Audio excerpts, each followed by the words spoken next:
Buenas tardes, gracias a los que aún nos acompañan al final de esta jornada. Para dar inicio a esta última mesa de trabajo, invitamos a los doctores José Manuel Álvarez, quien mediará como moderador, y lo acompañarán la doctora Natalia Rodríguez, Marcelo Lozada, Mariana Díaz y Daniel Rivas. La doctora Rodríguez es profesora asistente del Departamento de Estudios Jurídicos de la Universidad ICESI, abogada de la Universidad de los Andes con maestría en Derecho Ambiental Internacional y LLM en la Escuela de Derecho de la Universidad de Macquarie en Sydney. Su alto desempeño en estudios permitió que le entregaran la beca IPRS otorgada por el gobierno australiano y la beca IMQRS en Macquarie para perseguir sus estudios doctorales en esta universidad, los cuales culminó en 2014. Marcelo Lozada Gómez es abogado de la Universidad Externado de Colombia, asistente de investigación del Departamento de Derecho Constitucional de la misma universidad. Mariana Díaz Chalela es joven investigadora de la Facultad de Jurisprudencia de la Universidad del Rosario. Por último, Daniel Rivas Ramírez es asistente de investigación del Departamento de Derecho Constitucional de la Universidad Externado de Colombia. Bienvenidos. Bueno, muchas gracias y sin más preámbulos vamos a darle la palabra a Natalia y esperemos que ustedes disfruten de sus conversaciones en este panel tan joven y tan prometedor. Gracias. ¿Me haces un favor? ¿Me agrandas esa cosa ahí? F5. ¿No? Gracias. Listo. Ok. Buenas tardes. Muchas gracias por estar aquí. Como ya me presentaron, no me presento. Yo les voy a hablar hoy de un caso específico de entretención de derechos humanos y medio ambiente con tratados comerciales de inversión. En este caso, el tratado es de libre comercio y la parte de inversión es una cláusula, es el TLC con Estados Unidos, y este es el litigio que va a empezar entre Cosigo Resources, Toby Mining y Cosigo Colombia en contra del Estado colombiano por el caso del Parque Yaigojea-Paporis en el Baupés. Estos son los hechos del caso. Muy rápidamente les voy a contar. El problema del Parque Yaigojea-Paporis, o de por qué no se debía hacer una minera ahí, no es solamente porque sea un parque en este momento, sino que comenzó como una reserva forestal declarada en 1959. Ya este pedazo era protegido por el Estado, esto no fue nuevo.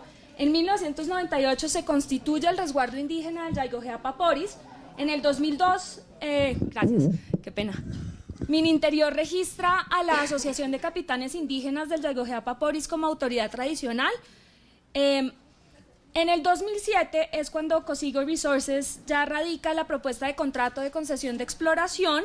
Es un contrato en el que pues, ya se determina pues, que hay unos yacimientos de oro importantes en el que ahora es un parque. En el 2008, en marzo, las comunidades indígenas, viendo que se viene encima una exploración minera y que de verdad ya habían agotado todos los recursos para que eso no sucediera, así ya que es la Asociación de Capitanes, apareció en la ANLA, se conversó, se hizo una consulta previa, hubo una oposición total a la minería y como que el último recurso que quedara era aliarse con una institución con la que de hecho la gente del resguardo había sido enemiga desde antes, que era Parques Naturales de Colombia. Se le pide a Parques Naturales que se constituya un parque, se hace la evaluación de biodiversidad, hay una cantidad de especies endémicas, hay ecosistemas únicos, empezando con los de los tepuyes, que es una cosa que solamente sucede en ese sector, y pues gracias al valor ecosistémico de la zona se declara el parque. No es solamente para proteger pues como una estrategia, sino que de verdad el valor de esos ecosistemas es bastante importante. El 27 de octubre de 2009 se constituye oficialmente el parque. Esto se notifica en la Gaceta el 29 de octubre de 2009 y ese mismo día se suscribe el contrato de concesión minera entre Ingiominas y Cosigo Resources. Ese es el problema, que el mismo día se notifica la creación del parque y se firma el contrato de Ingiominas. Aquí ustedes pueden ver el mapa del parque Yaigojea-Paporis. La parte roja es la parte del contrato de minería. Hay dos contratos, esos dos pues están en tensión. La demanda que presenta Cosigo Resources, Toby Mining y Cosigo Colombia dice que esta constitución del parque fue un producto de maniobras desleales y fraudulentas por parte de Minambiente, de Parques Naturales y de una ONG que se llama la Fundación Gaia. Gaia Amazonas es una de las ONGs más importantes que opera en el país en este momento, y pues los están acusando a los tres, y dicen que en este TLC con Estados Unidos estas actuaciones violaron obviamente el principio de trato justo y equitativo, y que es una expropiación que debería ser indemnizada. Bueno, esto es algo de lo que hemos hablado pues durante todo este foro, entonces no voy a profundizar, ustedes saben exactamente a qué se refieren estas dos cosas. Sin embargo, pues además se habían adelantado otras acciones judiciales mucho antes de esto. La primera de esas acciones fue una tutela. Y yo quiero que nos detengamos un momento en la parte de la tutela, porque lo que demuestra esa tutela es que Cosigo Resources sabía exactamente en qué se estaba metiendo. Cosigo en este momento dice que le cambiaron las reglas de juego, pues que hubo una sorpresa, que hay inestabilidad jurídica, pero al mismo tiempo, y se probó en el proceso, contrató a una persona para que dijera que la consulta previa sobre la creación del parque había sido indebida, etcétera. Estos son los magistrados de la Corte Constitucional, ahí no se ven muy bien, pero pues ahí está Nilson Pinilla, está Palacios, etcétera. Están en la maloca haciendo de hecho un careo con la persona que contrató la gente de Cosigo Resources. Esa tutela, pues que denunciaba irregularidades en el proceso, fue fallada a favor de las comunidades indígenas del Yaigojea Paporis, y como les digo, demuestra no solamente que Cosigo sabía sobre procesos de consulta previa, sabía cómo funciona la ley ambiental en Colombia, sino pues que además manejaba también eso, que pudo manipular un proceso pues para irse con la consulta previa ya pues para sus intereses. También hubo una demanda en la jurisdicción contenciosa administrativa en la que se solicitó la nulidad del contrato de concesión. Esa pues se decidió a favor del Estado. Y además hay otro trámite entre Geominas y Parques Naturales en que se revisó la posibilidad de volver a ejecutar el contrato de concesión. Bueno, no quiero detenerme mucho en estos dos, ahí quería detenerme más en la tutela, pero también pues quería que supieran que ya se ha adelantado pues bastante en el tema. Yo lo que quiero proponer aquí, pues no proponer, sino de pronto explorar la posibilidad de ver ciertos argumentos que pudiera usar de pronto del Estado colombiano en ese litigio que se va a adelantar y que se está adelantando por parte de Cosigo Resources en un tribunal. Lo primero, creo, pues me parece que aquí hay una falta de legitimación por activa. ¿Por qué? Porque los demandantes, solamente hay uno que es americano, ellos están demandando pues como con base en el TLC, pero solamente Toby Mining, que tiene una parte chiquita del contrato, es parte de esto pues como de Estados Unidos si se quiere. Entonces, no toda la inversión está cubierta por los acuerdos contemplados en el TLC. Tampoco se probó que estos otros demandantes, que son Cosigo Canadá y Cosigo Colombia, tengan actividades permanentes en Estados Unidos. Uno está en Canadá, el otro está en Colombia. Además, ese contrato de concesión pues podría considerarse inválido pues por otras razones. Ahora, solo a partir del 15 de mayo de 2012 entró en vigencia el TLC. Obviamente ellos lo que están argumentando es que el TLC se negoció desde el 2004 y que era una expectativa legítima, ¿cierto? Eso pues es claro ahí. Sin embargo, el hecho es que solamente entró en vigor en el 2012 y estos hechos son del 2009, entonces la obligación no existía en ese momento. Ahora, el arbitraje excluye la posibilidad de recurrir a otros, como a otros procedimientos de solución de controversias y, sin embargo, se están adelantando esos otros procedimientos en la jurisdicción colombiana, entonces tal vez eso sea algo que se pueda alegar. Ahora, yo propongo también, y pues como la cuestión es de tiempo, pues se los voy a decir muy rápido, ciertos argumentos de fondo que simplemente se los quiero dejar ahí como para pues que lo pensemos. El primero es un argumento sobre expropiación indirecta.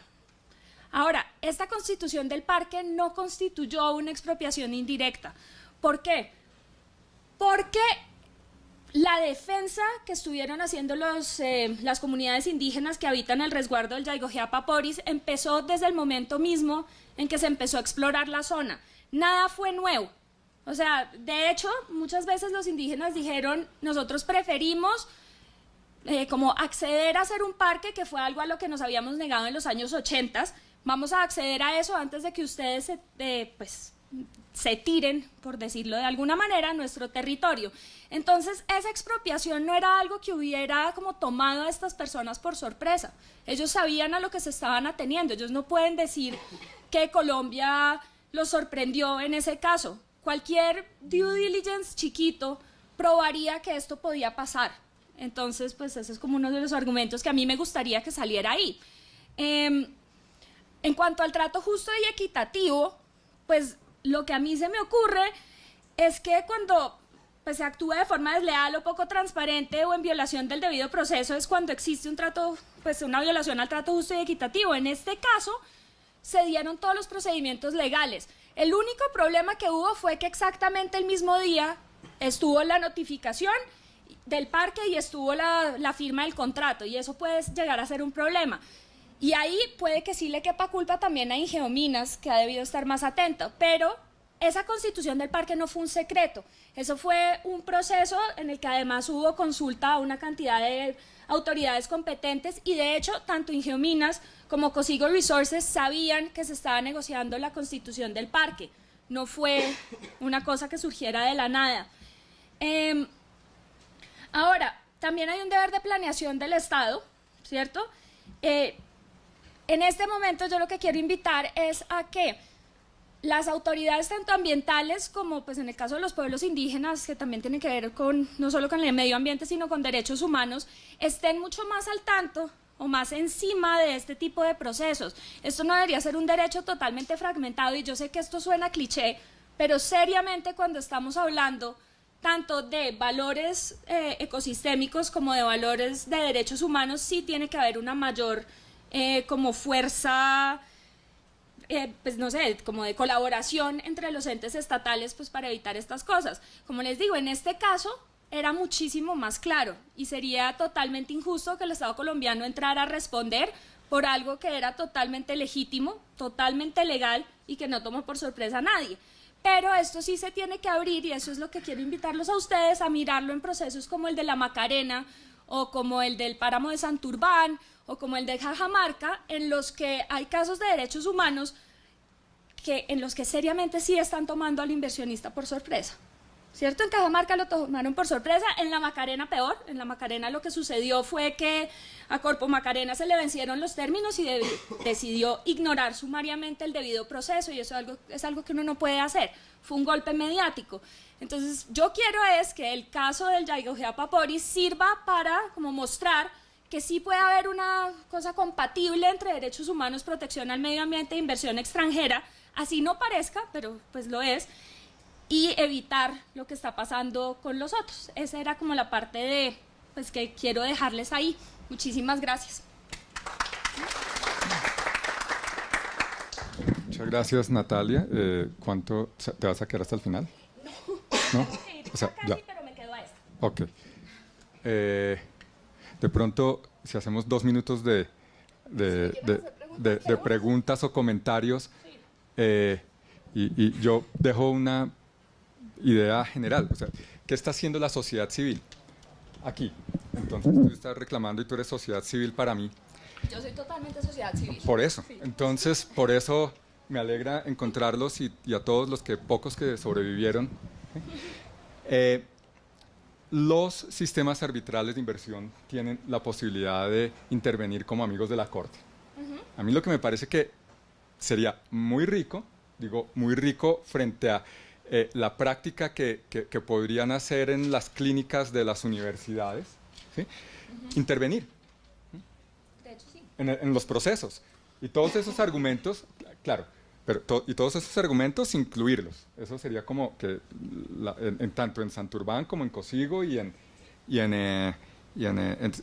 ¿cuál es el otro? El de Cajamarca. El de Cajamarca, exacto, perdón.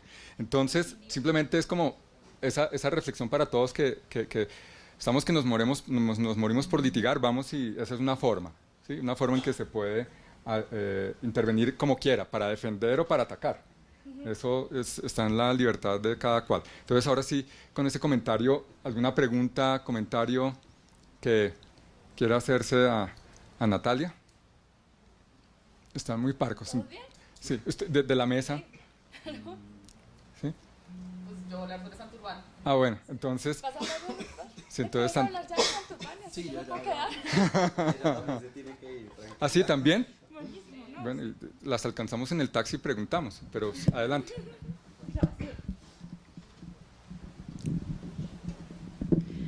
Bueno, pues en primer lugar, muchas gracias. Creo que el contexto que acabas de dar, además del caso, pues como que conecta muy bien con la intención de este paper, que además, pues debo decir que lo estamos coescribiendo con Enrique Prieto y Andrés Gómez de la Universidad del Rosario.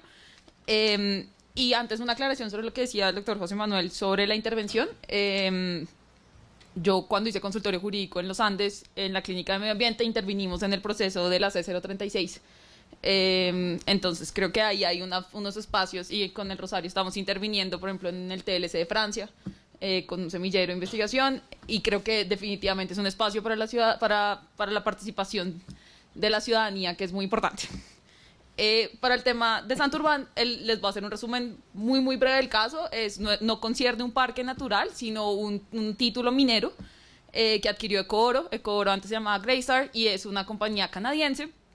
Adquirieron un título minero en lo que hoy se conoce como el páramo de Santurbán, cuando no estaba delimitado el páramo como páramo.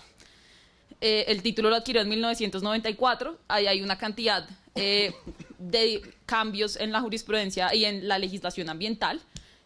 Hasta que llegamos, y no se los voy a resumir todos, es una cantidad de cambios legales, pero las cosas más importantes que pasan es que, uno, el ministerio delimita el páramo de Santurbán y el título minero que tiene Greystar y Ecooro queda dentro de esta delimitación que hace el ministerio. Pero además el ministerio ahí en esa delimitación dice que se van a respetar todos los títulos anteriores a el 9 de febrero del 2010, si no estoy mal. Entonces, bajo esta teoría, el título de Ecooro quedaba cubierto bajo esta excepción y podían seguir. Ecooro tuvo título, pero nunca tuvo licencia ambiental. Y este es un tema como que va a salir mucho en el arbitraje y que va a ser un tema contencioso.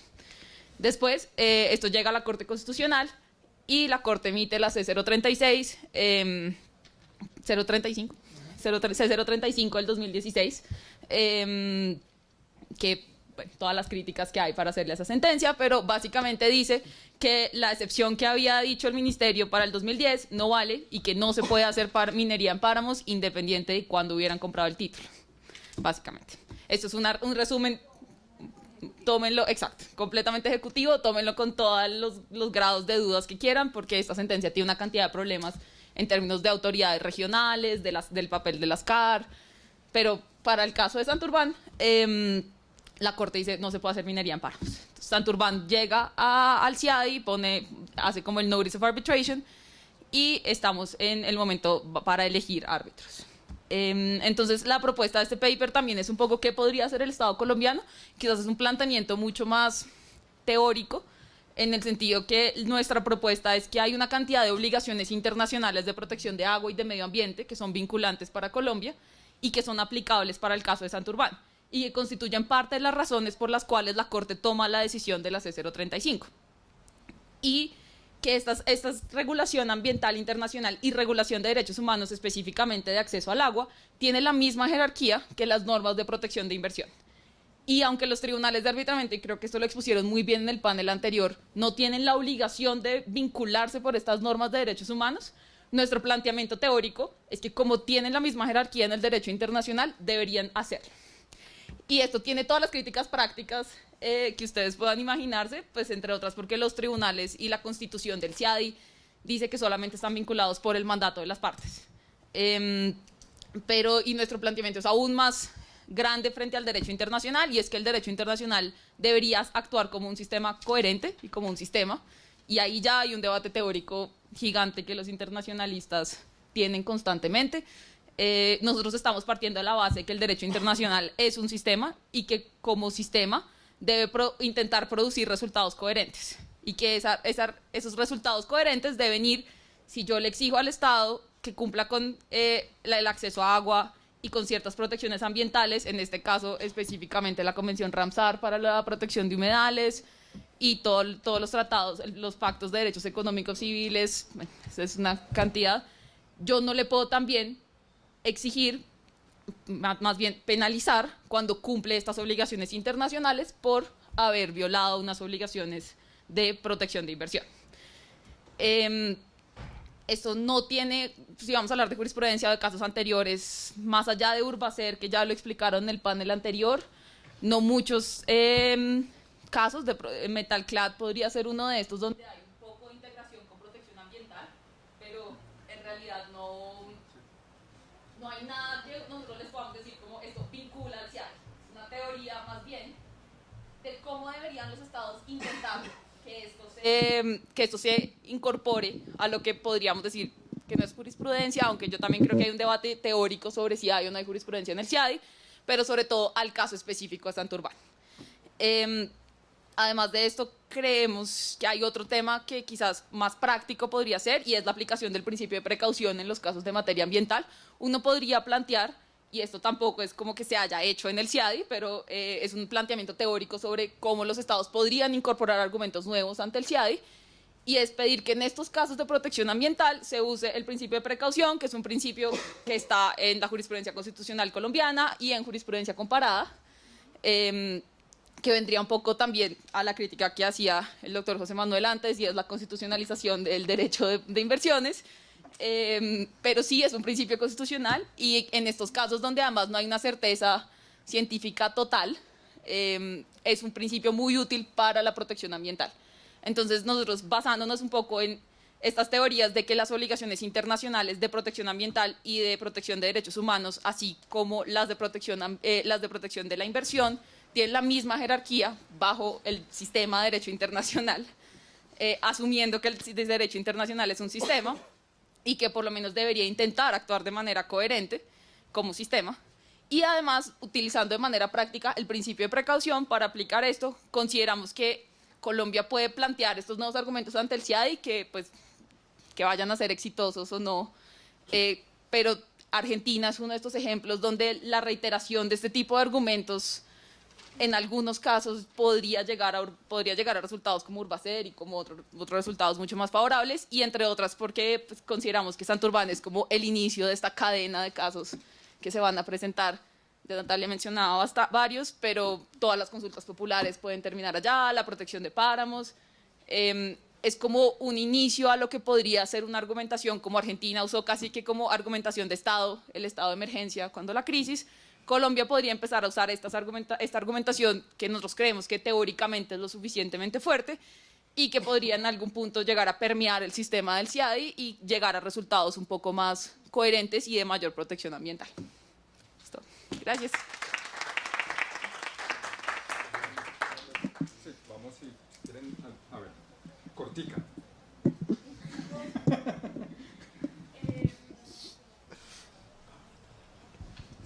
Primero que todo, bueno, me gustó mucho la exposición de ambos casos.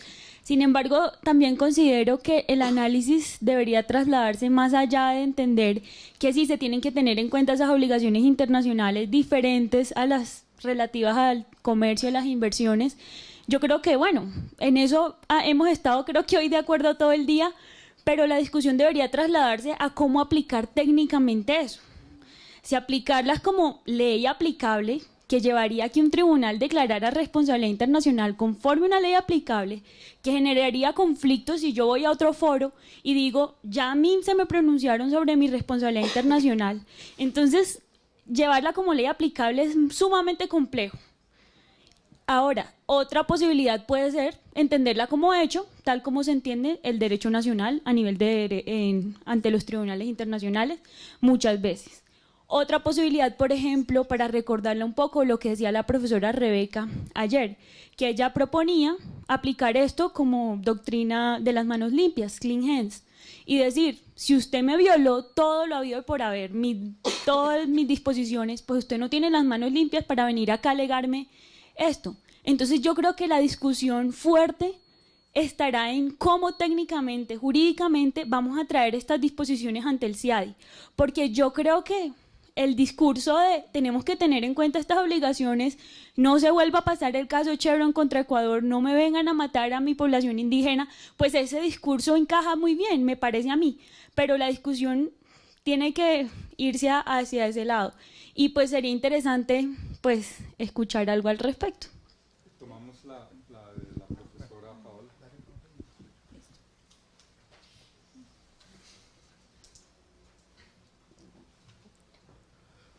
Hola, buenas tardes. Gracias a las dos. Me encanta saber que hay gente del otro lado, de la otra orilla del río. Sí, contigo la pelea siempre va a muerte, tranquilo. Marianita, muchas gracias por la presentación. Mariana, muchas gracias por la presentación. Solo una pequeña cosa que tú ya sabes que a mí me causa urticaria y es la palabra jerarquía. Dile a Enrique y ustedes decidan en su grupo de trabajo junto con Andrés que el argumento me parece jurídica y técnicamente correcto, es decir, en la medida en que los árbitros tienen que tomar en consideración, me imagino que Daniel lo dirá, vía interpretación sistémica, las obligaciones de derecho ambiental y derechos humanos, pero no es por una cuestión de jerarquía, que es el mismo error que Rebeca cometió ayer. Yo no vine, pero estoy al tanto. No podemos hablar de jerarquía ni dentro del derecho internacional, eso teóricamente está clarísimo, pero muchísimo menos cuando se habla de las relaciones entre derecho nacional y derecho internacional. Entonces, digamos que están bien, pero es que tenemos que empezar a limpiar el lenguaje teórico, académico y también práctico, como dice la compañera, de esas pequeñas imprecisiones que son las que nos llevan a los conflictos en los que estamos. Si dejamos de pensar las relaciones entre estas normas en términos jerárquicos, es mucho más fácil darnos las peleas, y es a eso a lo que le queremos apuntar. Pero después lo discutimos. Bueno, adelante.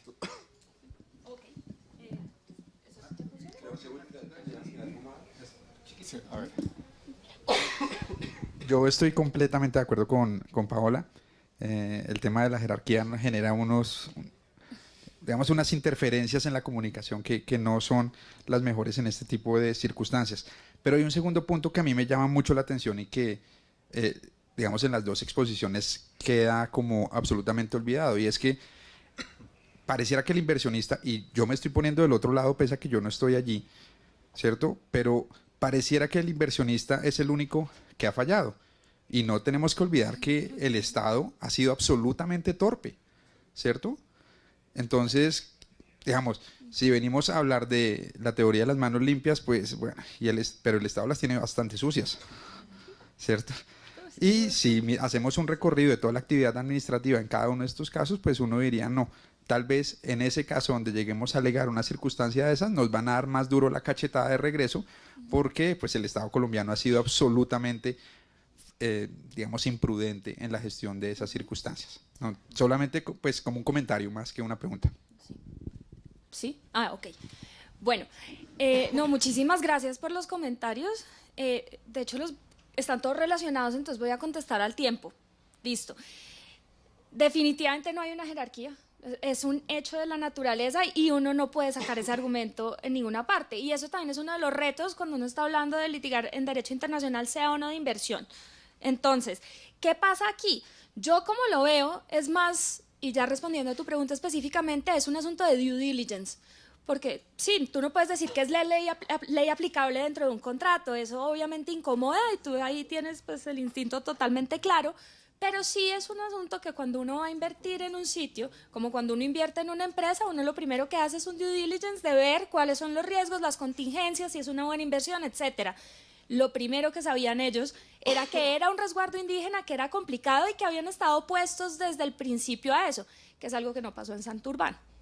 En Santurbán sí sabían que era el páramo, pero en ese momento la ley sobre protección de páramos no estaba suficientemente desarrollado. O sea, sí se sabía que el ecosistema era absolutamente importante, vital, etcétera, y todo el mundo se pregunta por qué no estuvo protegido antes, pero sí es un hecho que en ese momento no lo estaba, y en ese caso sí cogió por sorpresa pues a la compañía.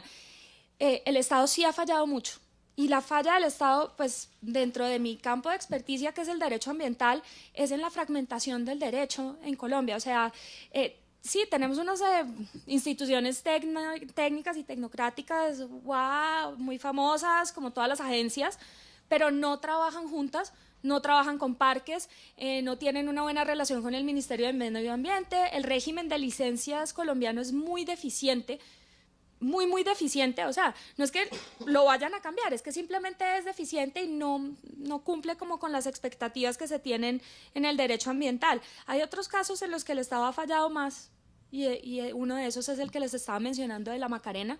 O sea, todos los titulares de prensa fueron como demandan a Colombia por proteger su medio ambiente. Ojalá fuera tan fácil. Obvio no nos están demandando por proteger el medio ambiente, nos están demandando porque incumplimos el debido proceso. Y uno no le puede pedir a nadie que incumpla el debido proceso. Eso es como una garantía que no solamente está en Colombia, sino en todas partes. Eso pues sería parte del due diligence. Y ahí pues lo estamos incumpliendo. Y sí, el Estado colombiano es negligente. Muy, muy negligente. Y no solamente perdemos por fuera, perdemos aquí. El Consejo de Estado siempre nos lo ha demostrado, ¿sabes? Y es un verdadero dolor de cabeza.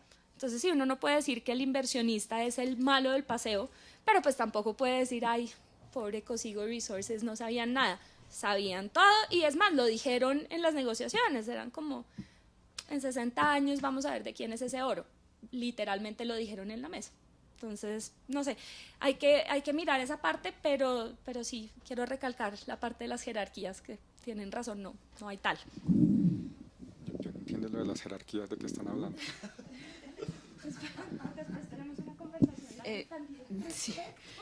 Yo voy a empezar como por el final y después llego a Paola.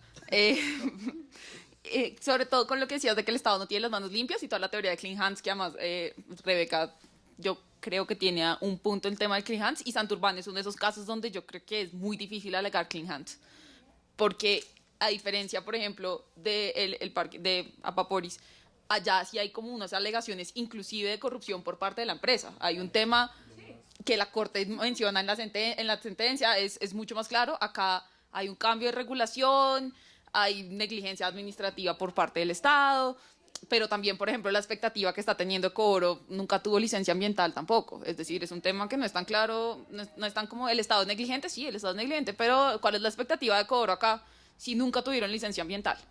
Y en realidad para hacer el proyecto necesitaban tener licencia ambiental.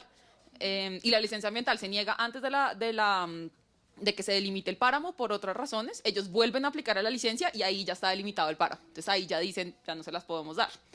Entonces creo que la teoría de clean hands sirve para casos muy blanco y negro, pero en estos casos donde hay cosas más grises, a mí personalmente se me cae a veces. Y digo como, ¿cuál es clean hands si nadie tiene clean hands? Y no es tan claro ni siquiera qué son los clean hands y qué es no tener responsabilidad de nada. Pero entonces el Estado tampoco puede hacer nada porque los Estados somos perfectos.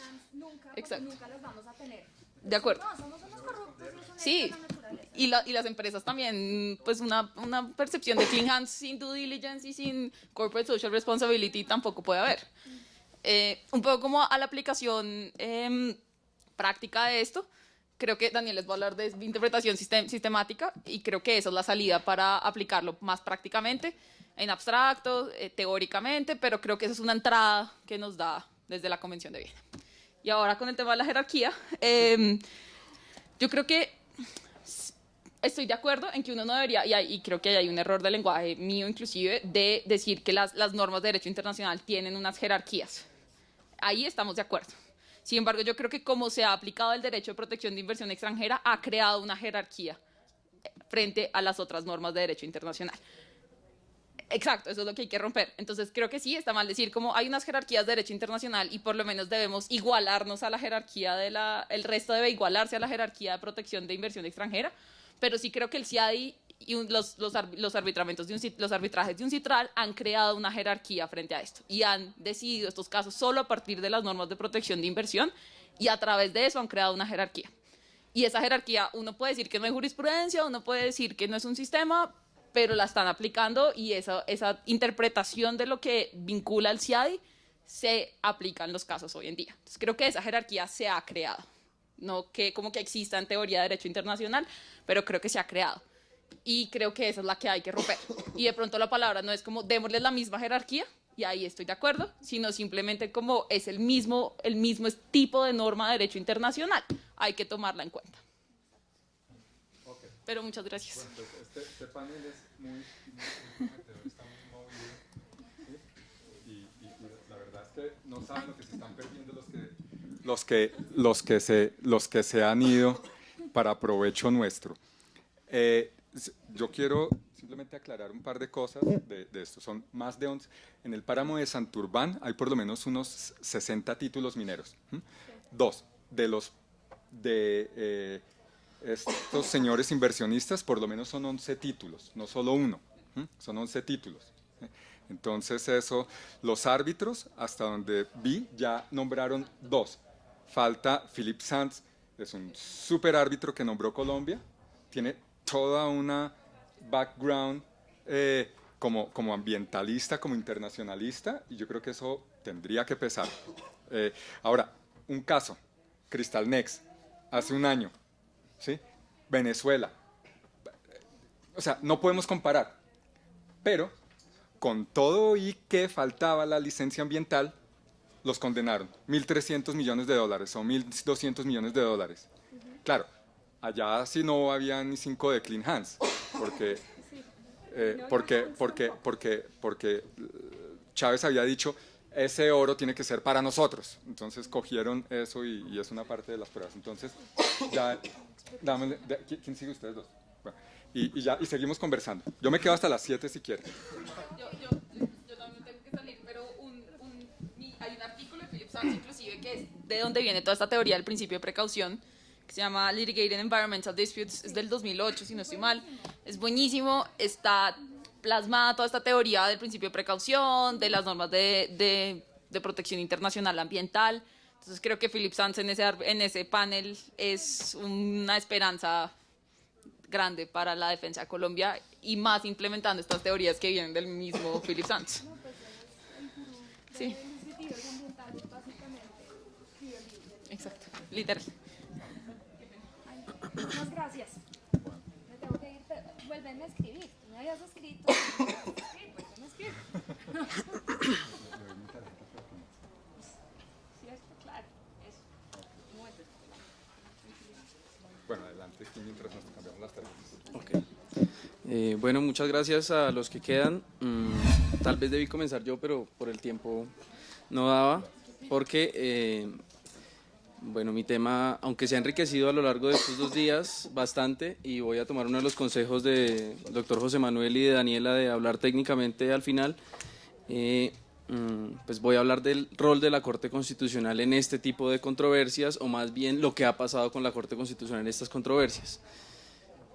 Efectivamente, si miramos los casos que podemos considerar en este momento como demandas de inversión contra Colombia, podemos identificar 6 casos con unas pretensiones que alcanzan 71.6 billones de pesos, es decir, el 32% del presupuesto nacional para el año 2017. De esos 71.6 billones, la Corte Constitucional ha detonado 4 de esos 6 casos, que son pues que alcanzan las pretensiones de 67.4 billones, es decir, ha detonado casi el 95% de las pretensiones. Lo demás ha sido una decisión de la Contraloría y una intervención de una superintendencia, pero la Corte Constitucional ha tenido un rol vital en detonar este tipo de controversias. Por eso creo que, como estamos hablando de defensa, pues para defender un Estado hay que saber qué está detonando las controversias, y si es la Corte Constitucional hay que ponerle cuidado a la Corte Constitucional. No creo que la Corte Constitucional tenga la culpa de lo que está sucediendo en este momento. Hay muchos déficits en su rigor argumentativo, en las relaciones que está manteniendo con el derecho internacional. La Corte está más fragmentada que todos, probablemente. En estas 4 decisiones que yo identifico, que son en los casos de América Móvil 555, el caso de la C035, de la T384A y el caso de Marmato, la SU 133, en 3 de esas ha utilizado normas internacionales relacionadas con el medio ambiente y la protección de derechos humanos. En ninguno de los casos ha mencionado normas relativas a la protección de los inversionistas, de los derechos de los inversionistas extranjeros, salvo 2 salvamentos de votos del magistrado Linares, particularmente, quien está haciendo pues su tesis doctoral con nosotros y está tratando de trabajar en argumentos para poner de presente a los árbitros al resolver ese tipo de controversias. Nadie ha mencionado la existencia de los inversionistas extranjeros, lo cual es un grave error de la Corte, particularmente en la C035, donde los afectó de tajo. Entonces, ¿qué hacemos con eso? A futuro, he analizado algunas propuestas para que la Corte, en sus diferentes formas, es decir, control de constitucionalidad anterior, posterior, en tutela y en todas las manifestaciones que tiene, pues analice este tipo, o mejore los rigores argumentativos y tenga en cuenta las normas del derecho económico internacional, porque es un grave error desconocerlas y más aún cuando esas decisiones generan demandas internacionales en materia de inversión extranjera.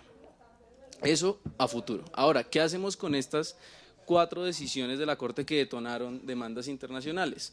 Lo que yo propongo es, hay que mirar esas decisiones, en particular porque en 3 de ellas, es decir, excluyo el caso de América Móvil, la Corte Constitucional tomó las decisiones para cumplir mandatos constitucionales, que podríamos decir, ok, supongamos que no es tan relevante porque, como nos dijeron nuestros compañeros del anterior panel, que seguramente nos enriquecerían mucho con sus críticas, son hechos para un tribunal de inversión, ok, supongamos eso, pero para la Corte Constitucional también ha mencionado y ha sustentado sus decisiones en el cumplimiento de otras obligaciones igualmente internacionales.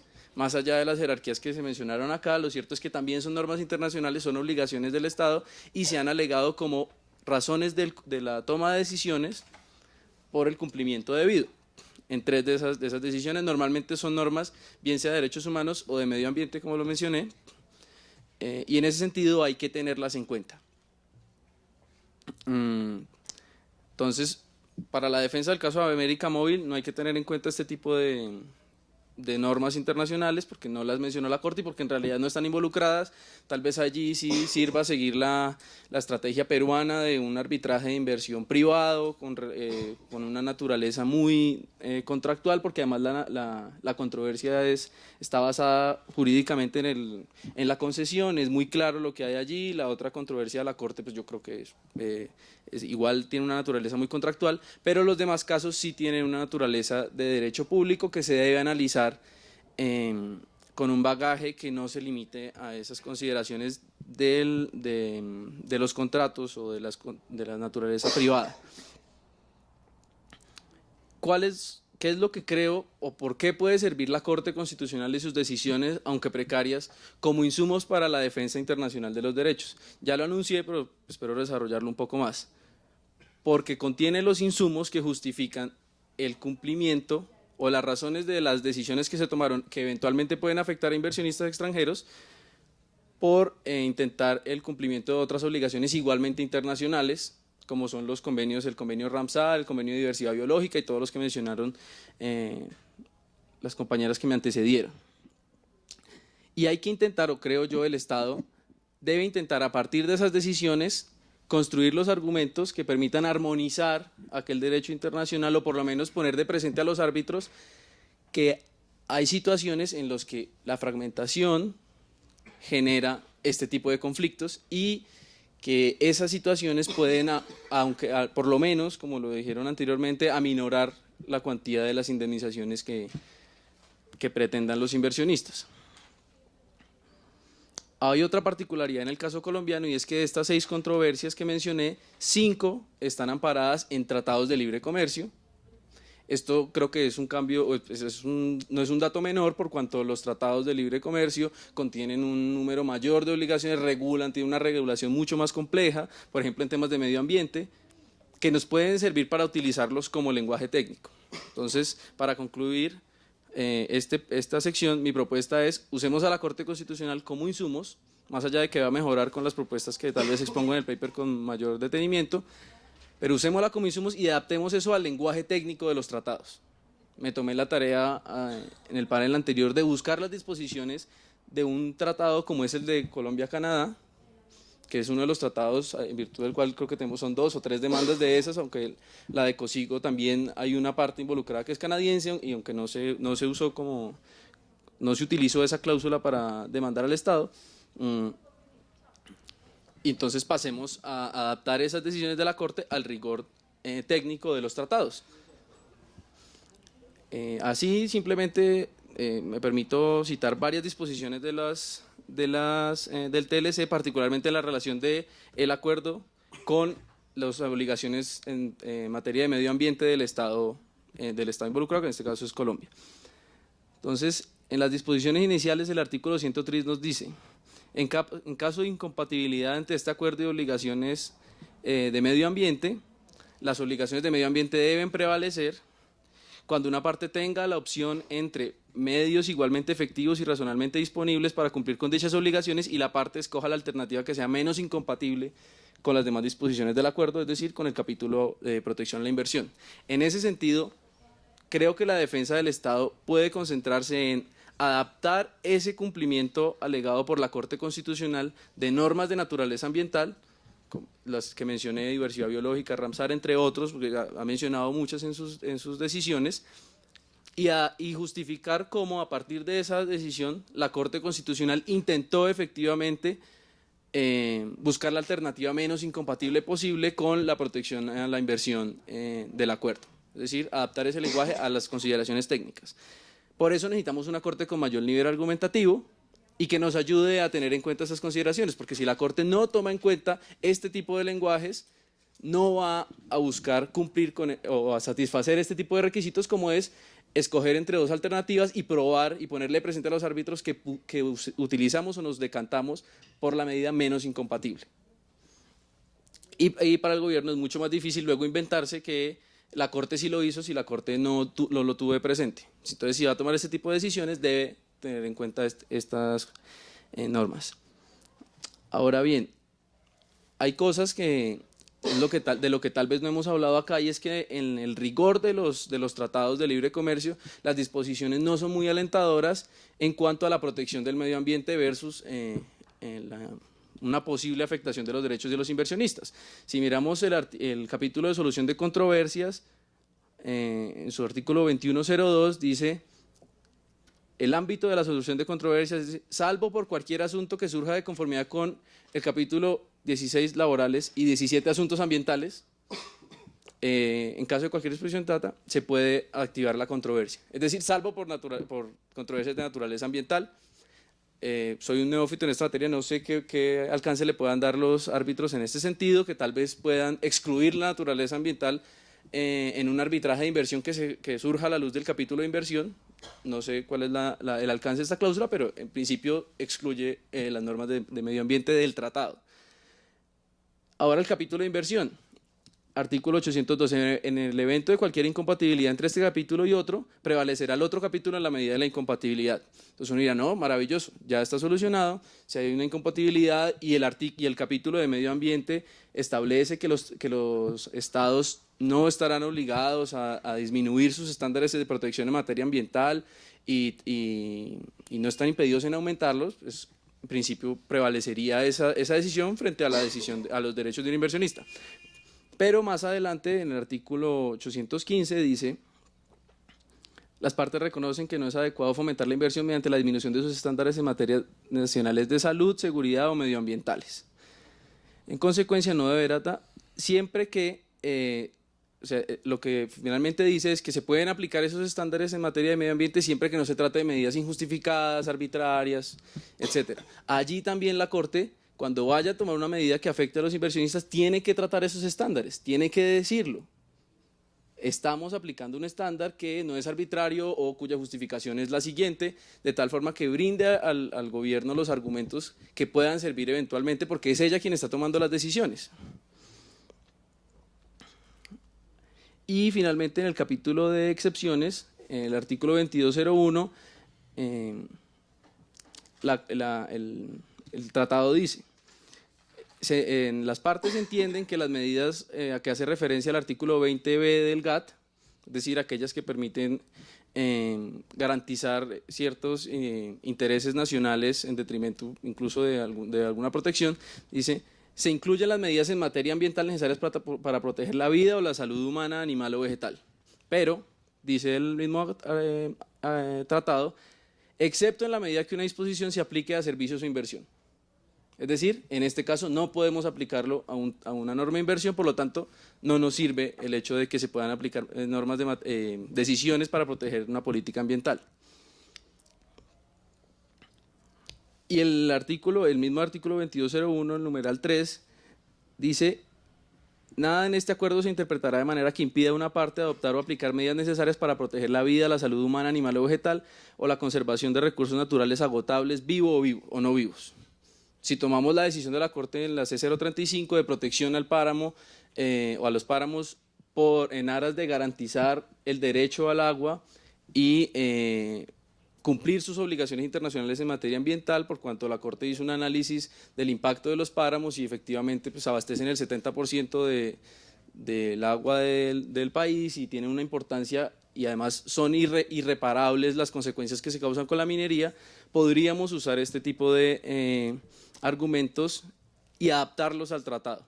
Esa sería mi propuesta. Adaptemos las decisiones de la Corte, por favor, la Corte que ojalá también lo logre, pero hasta que no suceda, usemos eso y adaptémoslo a las normas del tratado. Como lo demostré, pues las normas del tratado tampoco es que nos den una luz muy amplia porque restringen bastante las controversias en materia ambiental y restringen la posibilidad de incompatibilidad entre normas ambientales y en materia de inversión que puedan facilitar el cumplimiento de las primeras, pero creo que al menos debemos concentrarnos en las decisiones de esta Corte para la defensa del Estado, que es lo que nos preocupa en este momento.